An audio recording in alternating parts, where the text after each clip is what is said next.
Bonjour les amis et bienvenue sur ma chaîne YouTube. Aujourd'hui, ça ne sera pas vraiment une vidéo très rigolote parce que, bon, aujourd'hui, à mon réveil ce matin, j'ai appris la triste nouvelle de l'incendie de Notre-Dame de Paris, qui est le symbole par excellence vraiment du tourisme en France.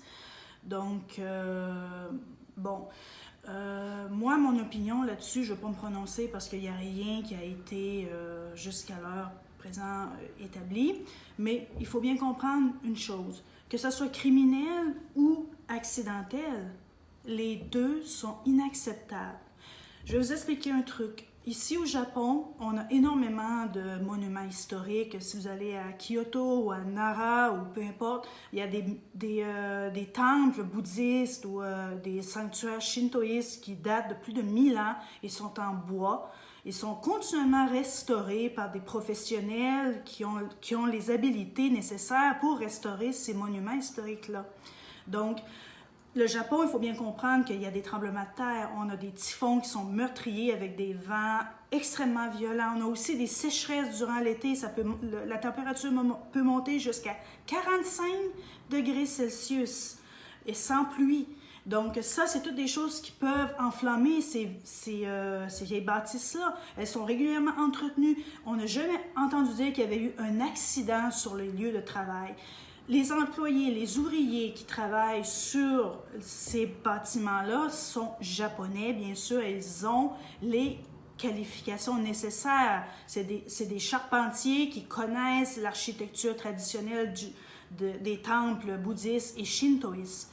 Donc, dans les deux cas, que ce soit accidentel ou criminel, il y a un manque à quelque part. C'est probablement des employés, des ouvriers qui ne sont pas qualifiés, probablement des travailleurs détachés, je ne sais pas, je ne veux pas me prononcer sur rien parce que je ne sais pas. Mais il y a vraiment un problème et je suis en colère parce que, bon, j'ai moi-même visité Notre-Dame de Paris, c'est un monument exceptionnel, c'est incroyable, c'est la richesse qu'on peut y trouver, les œuvres d'art. C'est aussi pareil pour Saint-Sulpice, que j'ai visité également. Donc, les œuvres d'art qu'il y a dans ces édifices-là, c'est inestimable, ça n'a pas de prix. Même si on les reconstruit, on les restaure, ça restera toujours que c'est une copie. Donc, ce qui est arrivé aujourd'hui, c'est triste. Je sais pas, j'ai pleuré, voyons, je pense que c'est un cauchemar, ça se peut pas. Quand j'ai vu les photos, les images, je dis, mon Dieu, c'est une perte totale. OK, la façade, elle va rester, mais je sais pas comment ils vont faire pour...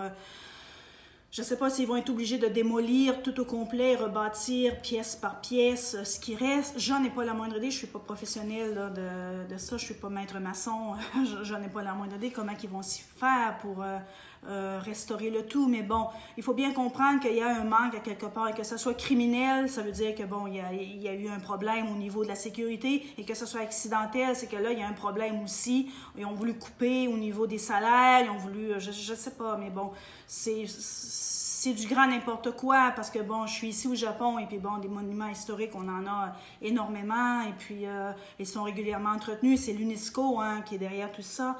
Et puis j'ai jamais entendu dire, j'ai jamais vu qu'il y avait eu des incendies ou des trucs là, puis bon, la sécurité, bon, au Japon, on n'a pas vraiment de problème avec ça. Mais bon, au niveau des accidents, oui, ça peut arriver, mais ils prennent les mesures nécessaires parce que de toute façon, le Japon, c'est une zone à risque de tremblement de terre, catastrophe naturelle, sécheresse, chaleur intense. Tout peut arriver. Donc, ils prennent les mesures nécessaires et ils injectent aussi les fonds nécessaires pour éviter ce genre de tragédie-là. Donc, je suis de tout cœur avec les Français. J'espère que, bon,